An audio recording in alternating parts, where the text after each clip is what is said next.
आज के वीडियो में हम पढ़ेंगे oogenesis। oogenesis I mean to say egg of formation of egg का फॉर्मेशन, फीमेल के अंदर एग का formation, I mean to say female gamete का फॉर्मेशन बाय द oogonia क्या कहलाएगा? oogenesis। oogenesis की प्रोसेस में दोबारा से बता दूं क्या इसकी डेफिनेशन क्या है। देखिए, ओवेरी के अंदर जो oogonia होते हैं वो मियोसिस के द्वारा फीमेल गैमेट का फॉर्मेशन करते हैं। यही प्रोसेस oogenesis कहलाती है। oogonia क्या होते हैं? देखिए, ओवेरी की, ये ओवेरी है, सपोज करो ये ओवेरी है, इस ओवेरी की जर्माइनल एपिथेलियम है।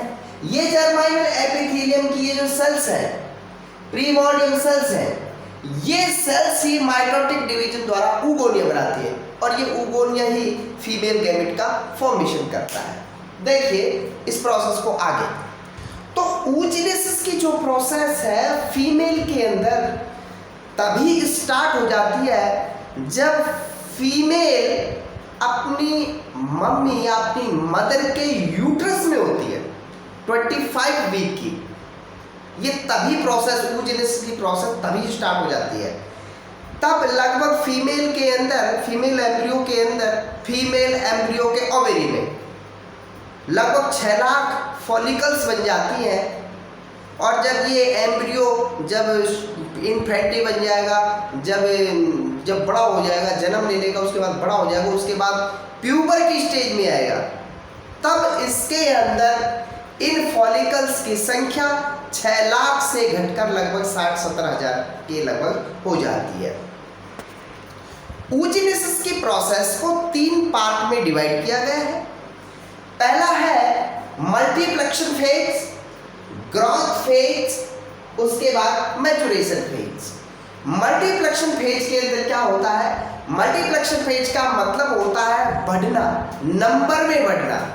जैसे यहाँ पर देखिए प्रीमोर्डियम जर्म सेल, ये प्रीमोर्डियम जर्म सेल वहीं पर होती है, कहाँ पर? ओवेरी की जर्माइनल एपिथेलियम में होती है। प्रीमोर्डियम जर्म सेल के अंदर माइटोटिक डिवीजन होता है। माइटोटिक डिवीजन से जो इन प्रीमोर्डियम जर्म सेल के नंबर में ग्रोथ होती है, देखिए 1 है, 2 बन गए, 2 से 4 बन गए, 4 से 8 बन गए, बहुत सारे बन गए। तो इसीलिए इसे मल्टीप्लेक्शन फेज कहते हैं, क्योंकि देखिए एक प्रीमोर्डियम, एक जर्म सेल है, एक जर्म सेल से बहुत सारी सेल्स बन गई। अब हम इनको बोलते हैं oogonia। इन सब को हम क्या बोलेंगे? oogonia बोलेंगे। समझिए, oogonia का फॉर्मेशन ओवेरी के अंदर होता है। ओवेरी 2 होते हैं, लेफ्ट राइट, अब जानते हो फीमेल में होते हैं, कोई बात नहीं। तो हम बात कर रहे हैं oogenesis की प्रोसेस को 3 पार्ट में डिवाइड किया है। पहला पार्टीशन है मल्टीप्लेक्शन फेज। मल्टीप्लेक्शन फेज के अंदर क्या होता है कि जो प्रीमोर्डियम जर्म सेल है उनके अंदर माइटोटिक डिवीजन होता है। माइटोटिक डिवीजन से बहुत सारी फॉलिकल, वो बहुत सारी oogonia बनती है। That's it। अब बात करते हैं मल्टीप्लेक्शन फेज के बाद ग्रोथ फेज की। ग्रोथ फेज में क्या होता है? ये जो oogonia है ये ग्रोथ फेज के अंदर एंट्री करती है, और ग्रोथ फेज के अंदर एंट्री करने के बाद इसके अंदर ये जो हम oogonia हम बता रहे हैं, इसके अंदर ये oogonia ग्रोथ फेज, ये oogonia है, ये ग्रोथ फेज में एंट्री कर गई, नीचे आ गई, साइड में थोड़ी मैंने बड़ी दिखा रखी है। ये oogonia ग्रोथ फेज के अंदर एंट्री करती है और इसके अंदर मियोसिस फर्स्ट होता है। मियोसिस फर्स्ट स्टार्ट हो जाता है, लेकिन मियोसिस फर्स्ट प्रोफेज फर्स्ट में ही रुक जाता है, आगे ये नहीं होता। तो आगे नहीं होता, ये बताया कि oogonia है, oogonia ग्रोथ फेज में एंट्री करती है। ग्रोथ फेज में एंट्री करने के बाद इसके अंदर मियोसिस फर्स्ट होता है। मियोसिस फर्स्ट कंप्लीट नहीं होता, प्रोफेज फर्स्ट में जाके ये अटक जाता है। इस स्टेज में इस oogonia को, ये जो ये ऊपर वाली oogonia है, ये नीचे दिखा रखी है बड़े साइज की। अब इस oogonia को हम कहेंगे, इस स्टेज में oogonia को कहेंगे प्राइमरी oocyte। कब? जब इसके अंदर मियोसिस कंप्लीट नहीं हुआ है, प्रोफेज में अटक गई है, प्रोफेज फर्स्ट में अटक गई है। इसके अंदर मियोसिस नहीं हुआ है, तो इस स्टेज में इसको बोलेंगे प्राइमरी oocyte। देखिए प्राइमरी oocyte ये एक डिप्लॉयड स्ट्रक्चर है, ये एक 2n स्ट्रक्चर है। अब 2n स्ट्रक्चर इसलिए है क्योंकि इसके अंदर मियोसिस फर्स्ट तो कंप्लीट हुआ नहीं, तो 2n ही रहेगी, डिप्लॉयड ही रहेगी। तो क्या होता है, ये जो प्राइमरी स्ट्रक्चर है, ये जो 2n स्ट्रक्चर है, इसके चारों ओर सेल्स की बहुत सारी फॉलिकल्स अटैच होने लग जाती है। ये जो है, ये वाली जो स्ट्रक्चर है, ये वाली स्ट्रक्चर है प्राइमरी oocyte, ये वाली स्ट्रक्चर प्राइमरी oocyte, और इसके चारों तरफ फॉलिकल्स अटैच हो जाते हैं, जुड़ जाती है। इस तरह से देखिए,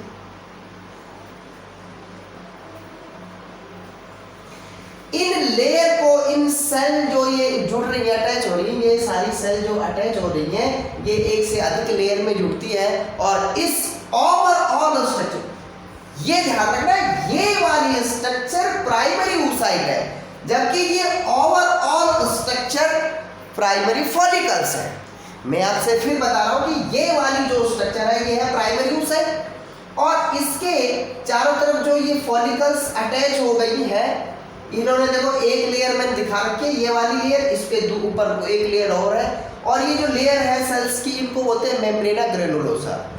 ये स्ट्रक्चर प्राइमरी oocyte है, जबकि ये स्ट्रक्चर पूरी प्राइमरी oocyte, ये, जबकि ये ओवरऑल स्ट्रक्चर है प्राइमरी फॉलिकल।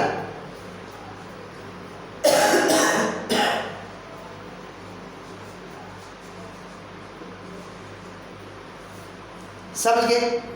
प्राइमरी फॉलिकल की लेयर और ज्यादा बढ़ने लगती है, ये मेम्ब्रेना ग्रेनुलोसा और ज्यादा बढ़ जाता है, और ज्यादा मोटा हो जाता है। अब इस प्राइमरी, इसको ध्यान रखना, ये प्राइमरी oocyte है, ये और ये एक ही चीज है, ये primary oocyte, overall structure primary follicle. अब प्राइमरी फॉलिकल के अंदर सेल्स की लेयर और फॉलिकल्स और ज्यादा अटैच हो जाती है, ये जो लेयर है और ज्यादा मोटी हो जाती है। अब प्राइमरी फॉलिकल्स को हम कहेंगे सेकेंडरी फॉलिकल। देखिए, अब सेकेंडरी फॉलिकल के अंदर कुछ माइनर चेंजेज होते हैं। जैसे पहले ये सेकेंडरी फॉलिकल ये भरी हुई थी, लेकिन अब क्या होता है, सेकेंडरी फॉलिकल को मैंने यहाँ पर खाली दिखा दिया है, या आई मीन टू से सेकेंडरी फॉलिकल के अंदर एक कैविटी बन जाती है, और ये कैविटी कहलाती है एंट्रम।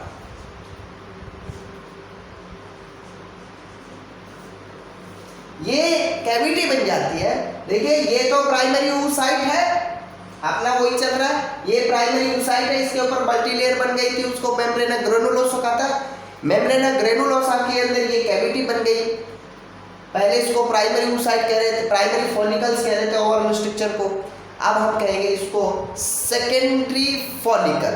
पहले प्राइमरी फॉलिकल, अब इसके अंदर कैविटी बन गई, सेकेंडरी फॉलिकल कहते हैं। ठीक है, तो primary follicle, secondary follicle, overall structure. अब सेकेंडरी फॉलिकल के अंदर कुछ और चेंजेज होते हैं।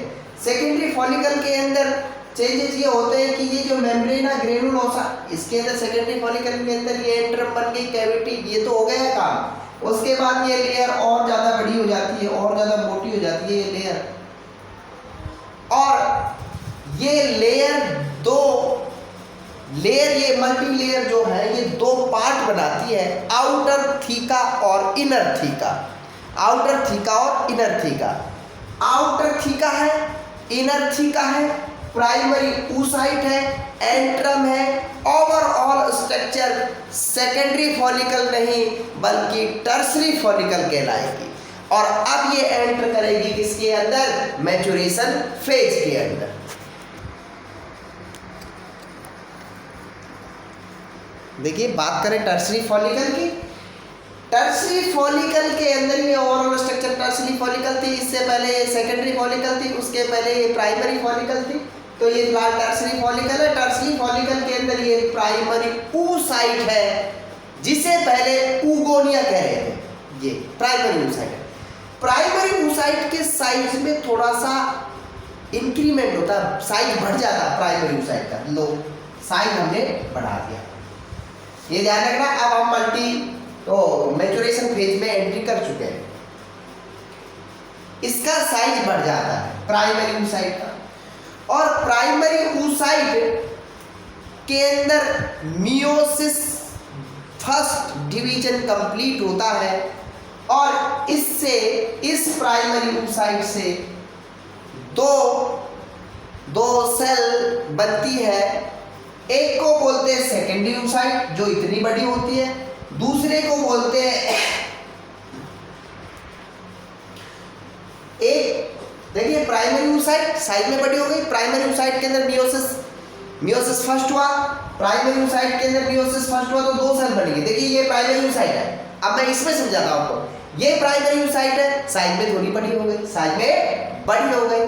प्राइमरी oocyte साइज में बड़ी होने के बाद इसमें दो डिवीजन होंगे, दो सेल बनेंगी से, एक तो ये बड़े साइज की सेल और एक ये छोटे साइज की सेल। जो बड़े साइज की सेल बनेगी उसे बोलेंगे सेकेंडरी oocyte, और जो छोटे साइज की सेल बनेगी उसको बोलते हैं first polar body. First polar body से फिर और डिवीजन होगा और पोलर बॉडी बनती है। कुछ एनिमल्स के अंदर बनती है, कुछ के अंदर नहीं बनती। उसके बाद मियोसिस कंप्लीट हो गया, मियोसिस फर्स्ट कंप्लीट हो गया। आपको पता है मियोसिस फर्स्ट मेन चीज है। मियोसिस फर्स्ट के अंदर क्रोमोसोम के नंबर हाफ हो जाते हैं, देखो नंबर हाफ हो गए। प्राइमरी oocyte के अंदर मियोसिस फर्स्ट कंप्लीट होगा, सेकेंडरी oocyte बन गई, सेकेंडरी oocyte के साथ साथ एक पोलर बॉडी और बन गई। अब सेकेंडरी oocyte के अंदर डिवीजन और हो जाता है, दो सेल बनती है जिसको बोलते हैं मियोसिस सेकेंड। एक ओवम बन जाता है और एक एन पोलर बॉडी बन जाती है। इस पोलर बॉडी को सेकेंडरी पोलर बॉडी कहते हैं।